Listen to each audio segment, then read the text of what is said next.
Google Ads help tens of thousands of affiliates make a decent income and enjoy a life of financial freedom. But that's unfortunately not the case for many more others. That's because they don't know all the ins and outs of running successful Google Ads. In this video, you will learn to overcome the complexities and or difficulties of Google Ads that keep so many from making money from promoting their affiliate products. Before you start a Google Ads campaign, you need to create a Google Ads account. In order to do that, go to https://ads.google.com and click on Get Started or Start Now. You will first need an email, preferably a Gmail, which will make things easier to navigate through the Google system. You can create a brand new Google account or use an existing one. Once you provide all the details asked from you, you should be logged into your Google Ads account. Once you set up your account, Google will prompt you through setting up a smart campaign right away. If you're new to advertising on Google, you may be tempted to choose your main advertising goal as prompted by Google. Instead, you need to put in the work by taking the time to build out your own customized campaigns. In order to create customized campaigns, click on Switch to Expert mode. Google Ads offers different campaign types for different purposes. To select a campaign type, you first need to choose an objective. When you select your objective, you will see available campaign types for your chosen objective. Let's say we choose website traffic as an objective. We now see the campaign types available for this objective. As you create ad campaigns over time, you should try a variety of campaign types as long as they align with your pay-per-click goals.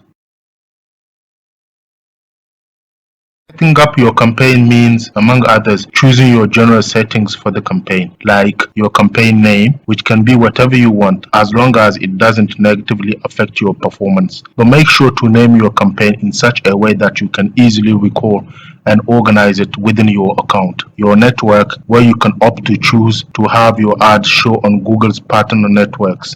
These are subsidiaries that Google owns and which are allowed to show your ad. This allows you to broaden your reach for a lower cost, but it makes it harder for you to achieve a high impression share.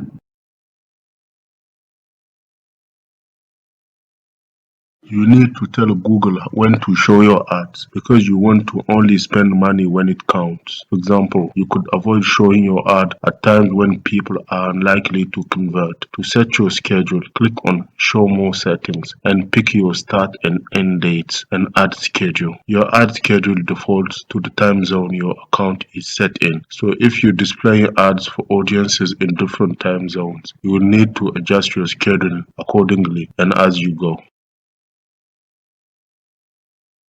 Advertising on Google, you want to cater to the specific tastes and interests of your target audiences. You don't want to show your Google ads to the world regardless. Here is where you set your location and language. You want to check off presence to avoid showing to people interested in your chosen location who aren't actually there.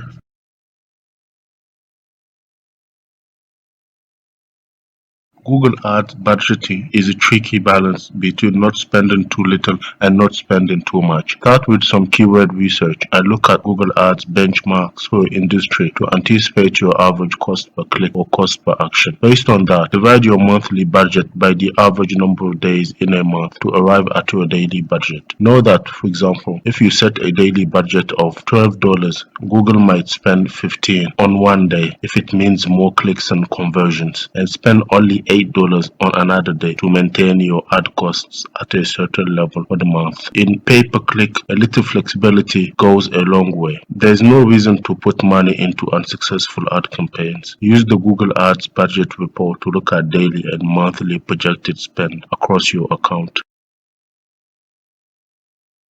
There are different ways Google can spend your budget depending on your goals. To pick your bid strategy, select a bid strategy directly, not recommended in quotes. Then you can select from the options available to you. There are two categories of bidding strategies. Manual bidding, where you'll tell Google your maximum cost per click bid for each keyword. You can end up paying less. This strategy gives you total control, but be aware that setting your bid too low could limit your ad performance. With an automated bidding bidding strategy. You let Google determine your maximum cost per click bets. Just keep an eye on how much clicks are going to cost you. Automated bidding strategy is good when you're starting.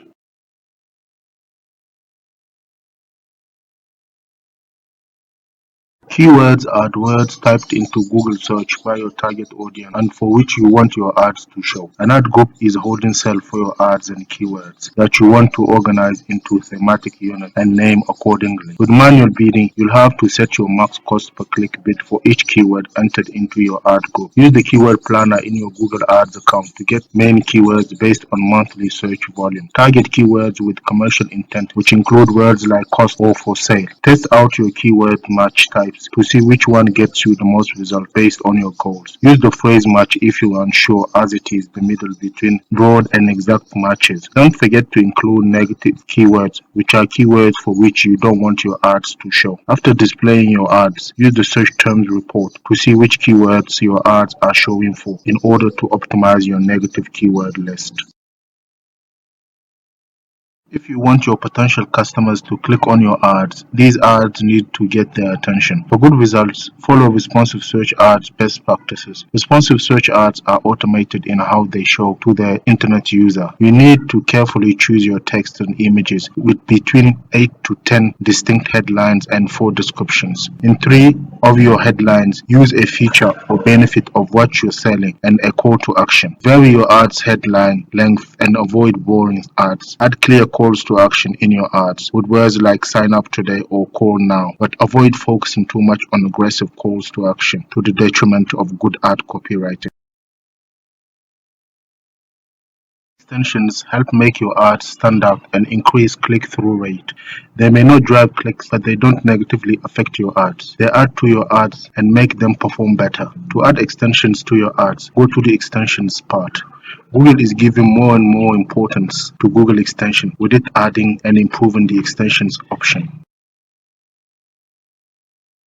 When using manual bidding, test out adjusting how much you want to pay for your ads display on desktop versus mobile. You can exclude certain devices altogether. You could, for example, compare targeting only desktop or only mobile on your target audience, or different combinations of certain percentages of display on mobile versus desktop. Google Ads allows you to view your performance by device in the devices section of Google Ads. You should be able to further adjust your device targeting strategy accordingly.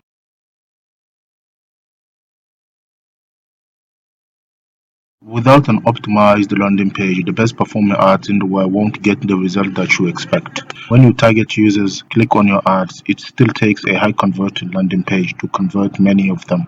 A great landing page loads fast, is responsive and secure. The call to action on it should be clear, easy to access and to complete. It should have a clean and attractive design.